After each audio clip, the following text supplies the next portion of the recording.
Mungkin beda dengan di wilayah Telagasari ya. Kalau di Telagasari mungkin tiap rumah punya sumur bor yang masing-masing. Kalau di kita tidak. Jadi satu RW itu satu sumur bor. Jadi bagi. Jadi dari geografisnya seperti itu. Jadi terkait permasalahan air di wilayah kita ada satu RW, satu lingkungan yang mungkin jauh sebelum Indonesia merdeka memang tidak ada air di situ. Kalau kita hitung sedikitnya Indonesia merdeka ya berarti 77 tahun mengandalkan air hujan, atau ke yang punya uang mau beli. Nah, ini yang menjadi PR terbesar masyarakat kami. Di situ KBA selain menanam sesuatu juga memberikan apa ya, inovasi untuk membangkitkan para RT ini untuk bisa menata lingkungannya, yaitu dengan lomba juga ya. Jadi masing-masing RT ikut berlomba untuk lomba kampung berseri astra ya. Alhamdulillah mereka antusias, ada beberapa RT memang yang ikut waktu itu, dan alhamdulillah dari situlah berkelanjutannya masing-masing RT ada yang memang sedang sudah melaksanakan itu dengan semua warganya, ada yang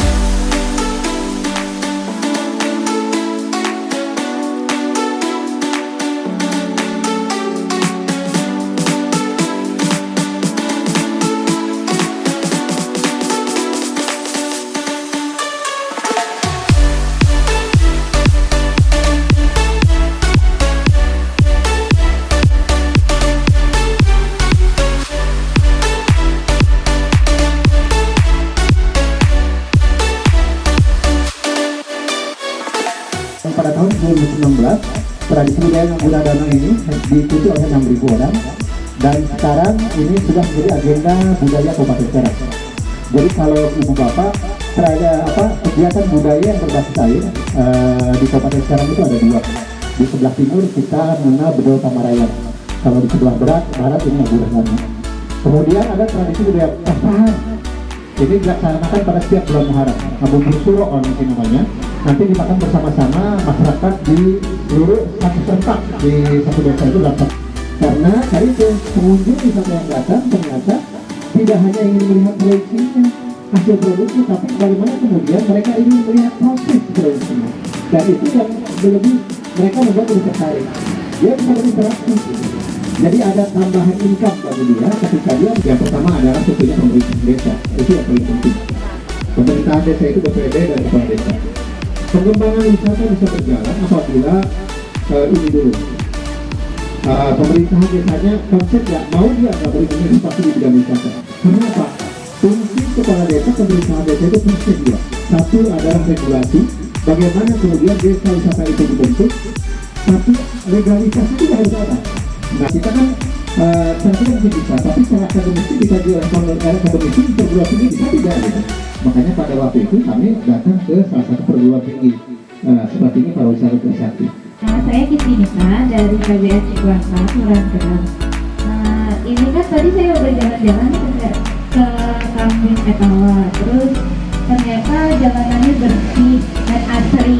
Terus juga masyarakat di sini juga banyak yang menanam kayak obat-obatan tersebut. Untuk yang saya tanyakan, bagaimana cara menjaga kekompakan masyarakat di sini untuk menjaga keasrian dari desa ini?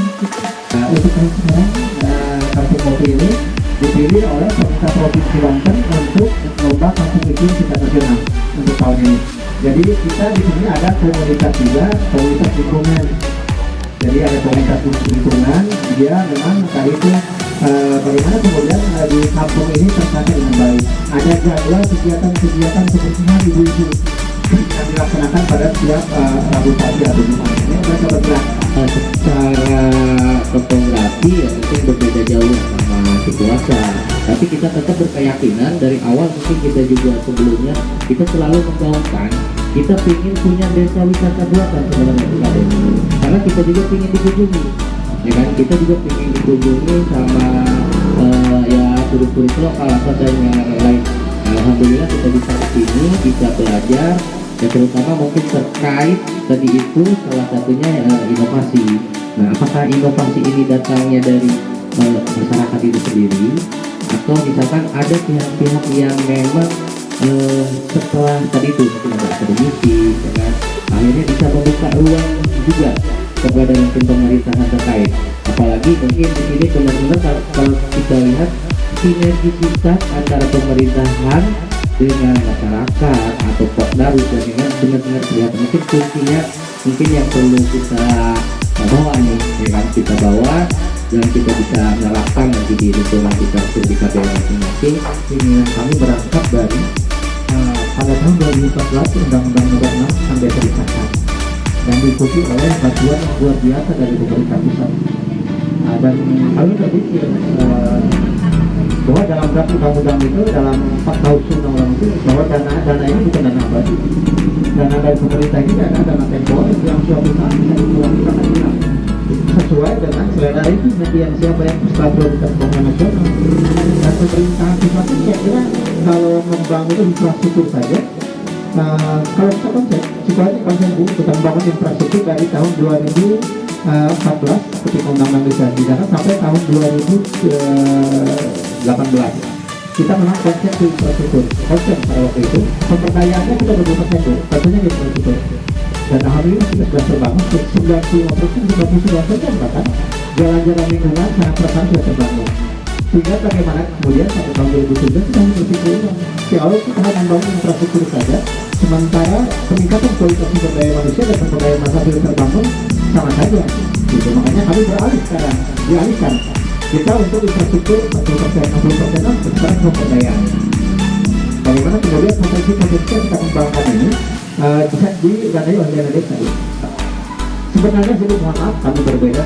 Saya sih sama dengan yang lain. Kita mengkritisi rekan-rekan kita yang sebelum kebelasan mengusung 2 periode 9 tahun. Saya bilang itu kita menjadi budaya sekarang bukannya menjadi yang kita usulkan harusnya adalah kearifan lokal. Hak asal usul desa itu yang harus kita usulkan ke pemerintah pusat, sehingga kemudian pemerintah pusat itu tidak mengintervensi dana desa. Kita sekarang berpusat di bantuan BLT lagi. Sekarang kan itu yang terjadinya pemisahan ini yang tidak membuat normalisasi seperti itu. Ujung-ujungnya ketika juga kepala desa. Saya ingin tentunya saya sering berbicara di media lokal bahwa bagaimana kemudian semua hak asal usul ini yang kita usulkan, sehingga pemerintah pusat sudahlah percayakan saja dana desa itu ke desa yang nanti mengelola sesuai dengan pokoknya yang dari itu. Kalau pemerintah pusat ketakutan terkait sama desa, buatkan pengawasan yang lebih ketat.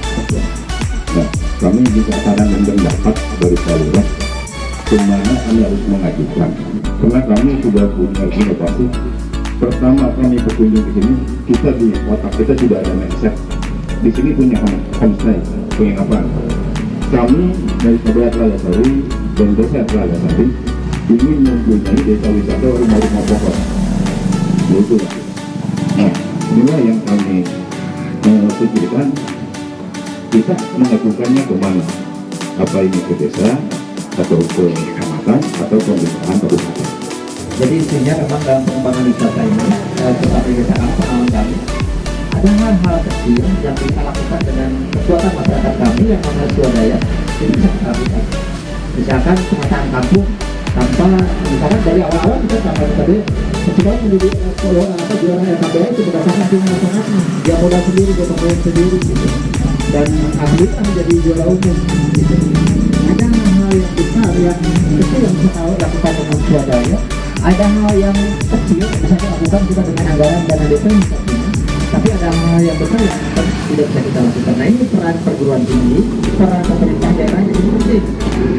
Kemudian peran swasta, alhamdulillah masyarakat tadi dengan si kuasa itu sudah diterima oleh harga modal satu ya luar biasa.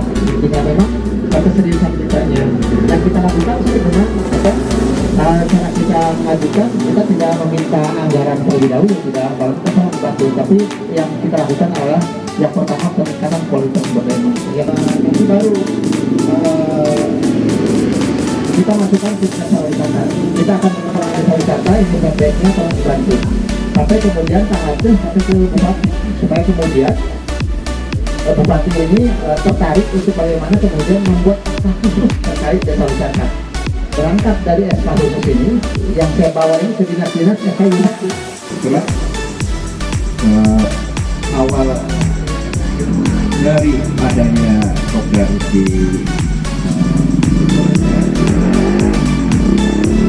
dari masyarakatnya sendiri, apa memang ada gagasan dari luar dari desa Cikelalep ini?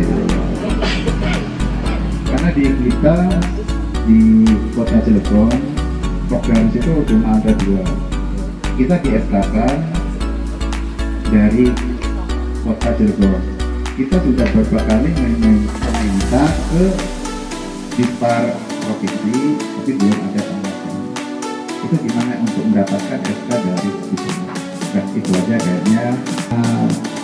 Nah, apa sih program dari Dispar Kabupaten Serang ini terkait wisata? Saya bilang, kalau Bapak masuk ke desa wisata, sebenarnya pemberdayaan masyarakat. Untuk dibantu, ini SK kami, ini ada kami terkait pengembangan wisata supaya lebih kuat lagi, agar kemudian bisa menyentuh Kabupaten Serang terkait bantuan infrastruktur dan lain-lain ke desa kami. Aku minta tolong saja minta audiensi dan komunikasi.